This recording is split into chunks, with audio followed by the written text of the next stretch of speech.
Harold Respicio! Right! Yeah! Yeah, baby! Yeah! Pagod! Yeah! Maayong hapon, Mindanao! Yeah!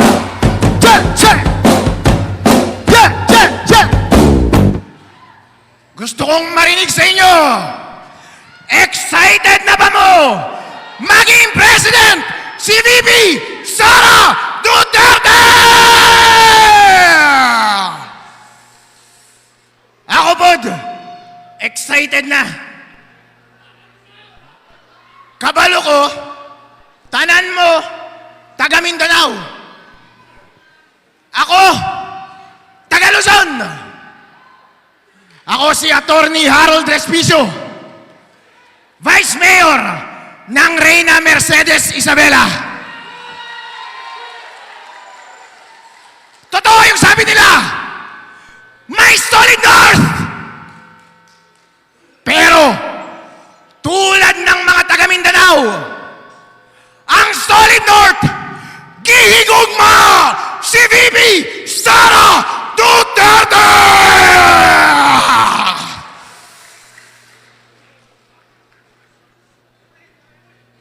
Paano yan, mga kapatid? I-impeach na daw nila si VP Sara Duterte. Papayag ba kayo? Yun. Pero nagkakabayaran na sila sa house ngayon eh. Mga tanga talaga itong mga mokong na ito, na mga congressman. Alam naman nila na kapag natuloy yung impeachment trial, at bago magtapos yung impeachment trial, by legal strategy, pwedeng mag-resign si VP Sara Duterte. At yung impeachment proceedings, magiging functus officio. It will have lost its purpose. At titigil na siya. At pwede na siyang tumakbo bilang presidente sa 2028! Kaya ang tanging dahilan lamang kung boboto itong mga congressman na ito sa Monday para ipasa yung articles of impeachment para sa Senate ay dahil nabigyan sila ng pera. Ngayon, kung ipagpapatuloy nila na hindi talaga nila patuloyin na maging presidente o tumakbo bilang presidente si VP Sara Duterte, papayag ba kayo? Papayag ba kayo na mamuno sa atin ay yung mga kurap na mga nasa Kongreso? So anong gagawin ninyo? Demokrasya na natin ang nakataya. Ang essence ng demokrasya natin ay taong bayan ang mamimili ng mamumuno sa kanya. Pero, kapag pinigilan tayo ng iilan lamang na miyembro ng House at Senate at puro kurap pa, papayag ba kayo? Ano ang solusyon? Willing ba kayong ibuwis ang inyong buhay para kay VP Sara Duterte? Dahil ako, willing akong ibiwis ang aking buhay. Gusto ko ang marinig ang sagot sa inyo. Handa ba kayo sa isang revolusyon?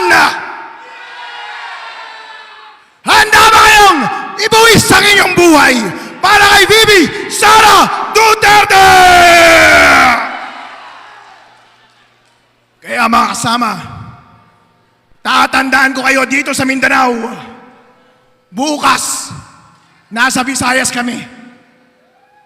At sa susunod, nasa Luzon kami. Ang buong Pilipinas, handang magrevolusyon, handang ibuwis ang buhay. Kapag nanakawin nila ang ating demokrasya, at hindi patatakbuhin bilang presidente si VP Sara Duterte. Kaya nasa akin ba ang inyong mga salita, mga kapatid dito sa Mindanao? Excited na ba kayong maging presidente si VP Sara Duterte? Wow! Yeah, buddy. I love you. Mwah.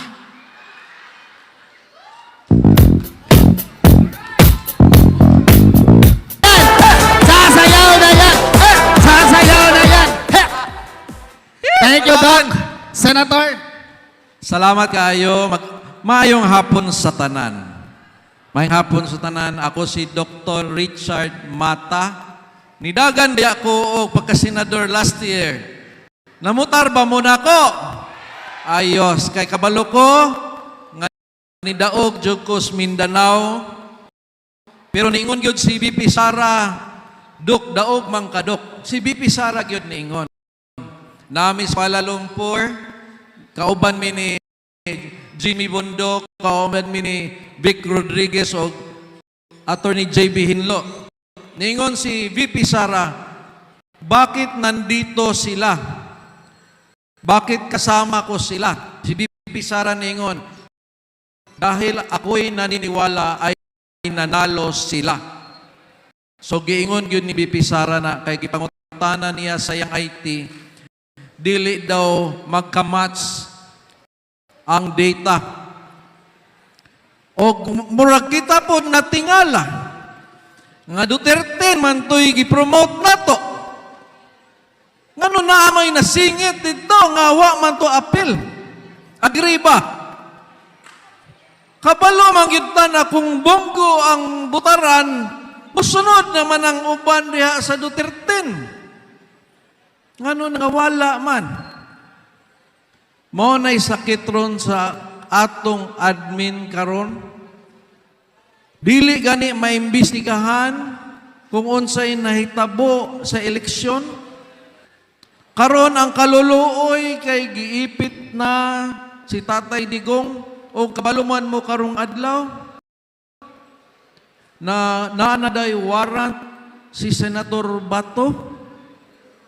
Unya maghimo daw sila 10,000 kasundalo para pangitaon si Senator Bato. Murag public enemy number 1. 10,000 katao ka ng 10,000 katao mo na ipangita ninyo sa mga adik, sa mga kawatan. Ano si Senator Bato? Puro politika, puro politika. Napansin ninyo, diha sa Kongres, gidugay-dugay nila ang ilahang inistoryahan. Last year baya kay VP Sara, gibalhin dayon sa Senado. Karon dugay kaayo. Kay nga naman, kabalo sila nga inigbalhin sa Senado, mapalpak ang impeachment. Agree ba mo? Sa akong pagpangutana sa ako ang mga kaila, sa mga abogado, akong ginapangutana, mapildi ba si VP Sara sa Senado? Ang ilang ingon, dili. Maskig ako mo analyze, dili. Nuibi lang ang kahinganlan. Dili na siya ma-impeach. Na naman tayo nuibi dito daan nga minor. Unya dito sa major, na may mudaganay. Na may mudaganay. Nag-post gani si Senator Ejercito sa yang page. Niingon siya, nagbinisaya si Senator Ejercito. Salamat Davao del Sur sa inyong pag-atiman kanako diha. Ni ana siya. Ni-comment ko dito. Okay na, Senator, basta ayaw lang i-impeach si VP Sara para makabalik pa ka. Tama ba? Kung ka na mga senador nga mo impeach kay VP Sara, tuktan ba nato mga kampanya dire-dili? Dili na sila. Hadlok na sila sa atua. Ingani na, God. Itagalog na ako ni. Ang Congress, takot sila kay BP Sara maging presidente. Agree? Kasi ang Congress, iniipit nila si BP Sara. Nagkakuha sila ng mga fake, na mga witness, si Madriaga. Pero sila, marami silang kasalanan sa flood control. Alam nila kung si BP Sara maging presidente, ipit lahat sila. Agree ba? Ngayon, ang Senado, iba ang Senado. Hindi man sila takot kay BP Sara maging presidente kasi hindi man nila iniipit si BP Sara. Ang Congress lang man. Ang Congress, naghahangyo sa Senado.